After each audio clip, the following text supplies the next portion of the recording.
حضرت حذیفہ رضی اللہ تعالیٰ عنہ بیان کرتے ہیں کہ میں نے حضور نبی اکرم صلی اللہ علیہ وآلہ وسلم سے سنا، آپ صلی اللہ علیہ وآلہ وسلم نے فرمایا، ایک آدمی کی جب موت کا وقت آیا اور وہ اپنی زندگی سے مایوس ہو گیا تو اس نے اپنے اہل و عیال کو وصیت کی، جب میں مر جاؤں تو میرے لیے بہت سا ایندھن اکٹھا کر آگ جلانا اور مجھے جلا دینا۔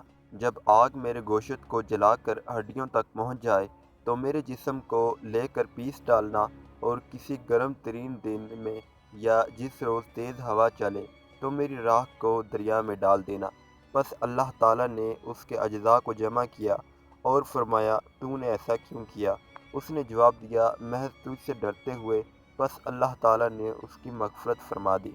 حضرت ابو ہریرہ رضی اللہ تعالیٰ عنہ سے روایت ہے کہ حضور نبی اکرم صلی اللہ علیہ وآلہ وسلم نے فرمایا، ایک شخص جس نے کوئی نیکی نہیں کی تھی، کہا جب وہ مر جائے تو اسے جلا دیا جائے، پھر اس کی آدھی راکھ خشکی میں اور آدھی سمندر میں بہا دی جائے، کیونکہ خدا کی قسم اگر اللہ تعالیٰ نے اس پر قابو پایا تو ضرور اسے اتنا عذاب دے گا جتنا ساری دنیا میں کسی کو عذاب نہ دیا ہوگا۔ تو اس کے اہل خانہ نے ایسا ہی کیا۔ بس اللہ تعالیٰ نے سمندر کو حکم دیا تو اس نے اس کے سارے ذرے اکٹھے کر دیے، اور خشکی کو حکم دیا تو جو ذرے اس کے اندر تھے اس نے جمع کر دیے۔ پھر اس سے دریافت فرمایا، تو نے ایسا کیوں کیا؟